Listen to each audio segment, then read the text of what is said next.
I need to visit my sick mother. My wife lied on our anniversary. Hours later, I saw her Instagram post, on a yacht with her ex. He's my soulmate, she bragged in the comments. I packed everything and left. When she returned home, she found nothing but an empty house and divorce papers on the floor. I'm 35M yesterday. Our 5th wedding anniversary. It started with Clara 34F looking all serious, telling me her mom took a nasty tumble down some stairs, said she needed to drive down there immediately, 3 hours south. Sounded panicked, said maybe a broken hip. Of course I was like, okay, let's go, I'll drive, forget our plans. No, Mark, stay here, she insisted. You've got that big deadline, I'll be fine. I already have a bag packed from last weekend's visit, just need to grab it, I'll call you from the road. Quick kiss, gone. Left me feeling worried, sick, and canceling our fancy dinner reservation. Hours passed. Radio silence. I texted, delivered, not read, called, straight to voicemail. By mid-afternoon, the worry was starting to curdle into something else. Annoyance? Suspicion? Her mom lives in a town with perfect cell service. Why no call? Why voicemail?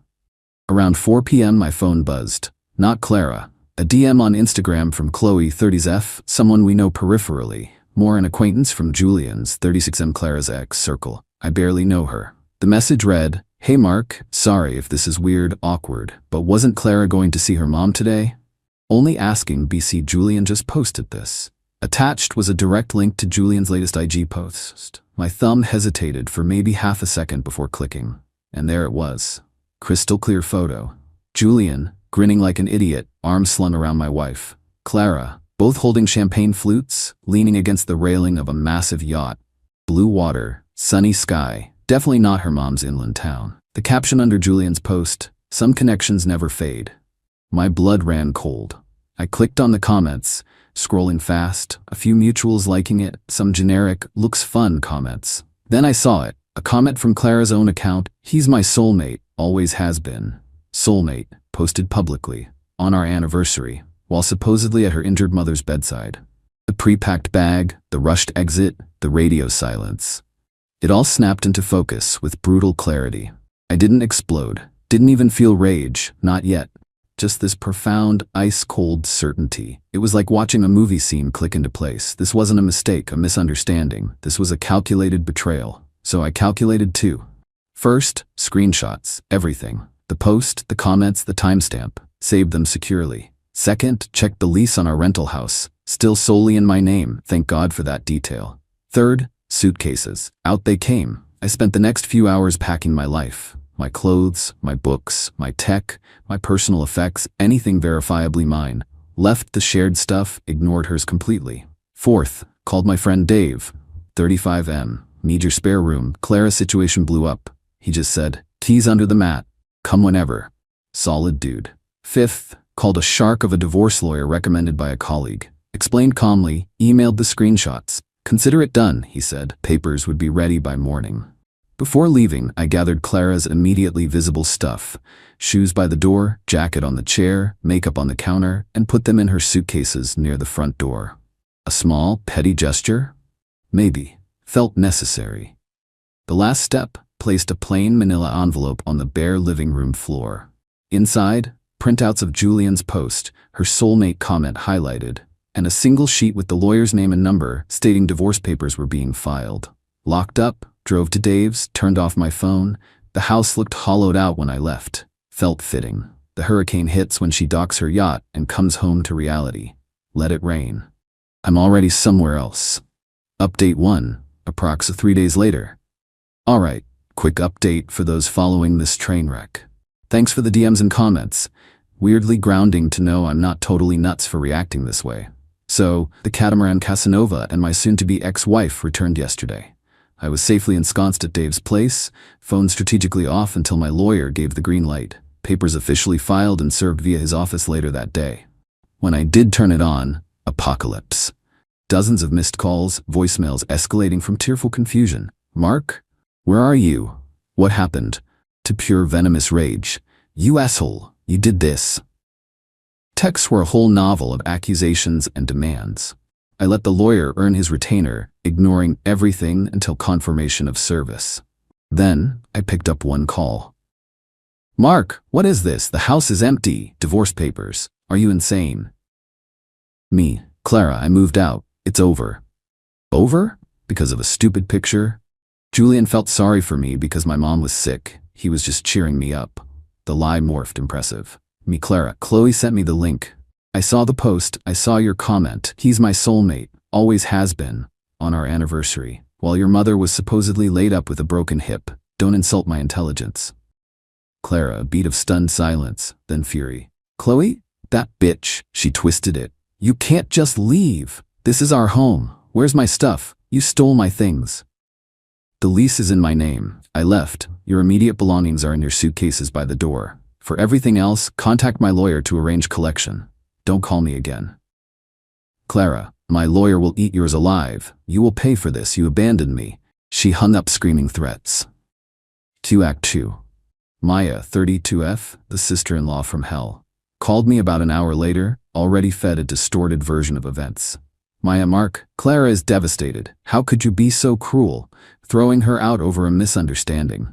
Maya, it wasn't a misunderstanding, it was a lie. Infidelity confirmed by her own public comment on our anniversary. The divorce is happening. This is between her and me. Maya, unbelievable. She deserves that house. She decorated it. You owe her. You're nothing without her. Standard Maya rhetoric. Me, it's a rental in my name. Lawyers will handle assets. Goodbye. Blocked. Felt good. Predictably, Clara escalated. Showed up at the house yesterday evening, demanding to be let in. I wasn't there, but Dave lives nearby and saw her. She apparently tried the key, realized the locks were changed. Yep, called a locksmith the day after I left. Showed him the lease, ID, everything legit. He confirmed ownership, leaseholder status before touching anything. She started banging on the door, screaming. Then, she called the cops. Claimed illegal eviction. Locked out of her residence. A patrol car showed up. Dave saw them talking to her. Then they presumably called me, forwarded to my lawyer as instructed. My lawyer handled it, faxed the lease agreement to the precinct, explained the situation. Legal resident changed locks on his rental after filing for divorce due to documented infidelity. Other party was notified to arrange property collection via legal counsel. The cops, thankfully acting by the book, informed Clara it was a civil dispute. They couldn't force entry. She needed to go through lawyers. Dave said she absolutely lost it on the officers, screaming about her rights, calling them useless. They eventually told her to leave the property or risk disturbing the peace. No sign of Julian offering soulmate support during this curbside meltdown. Surprise, surprise. Lawyer sent her lawyer the formal notice today. 7 days. Arrange a time. Collect all personal belongings. Neutral third-party presence mandatory. Dave for me, she can bring one non-Julian person. Failure means storage unit at her expense after the first month. The entitlement is breathtaking. The sheer audacity to lie that blatantly, get caught red-handed, and still play the victim. It's almost impressive. Stressful? Hell yes. Second-guessing myself? Not for a second. This is the right move, waiting for the legal volleys to continue.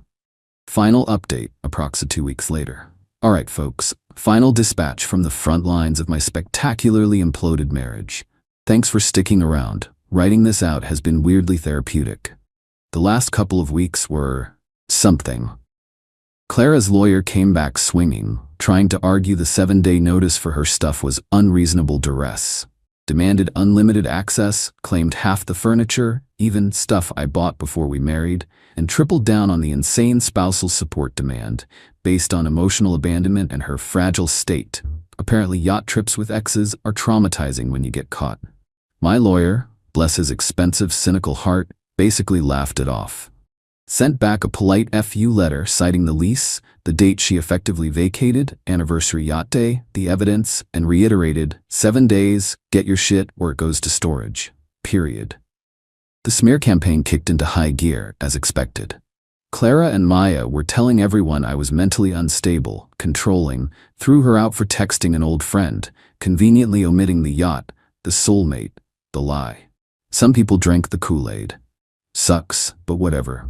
Others reached out, having seen Chloe's original tip-off or Julian's post before he eventually deleted it.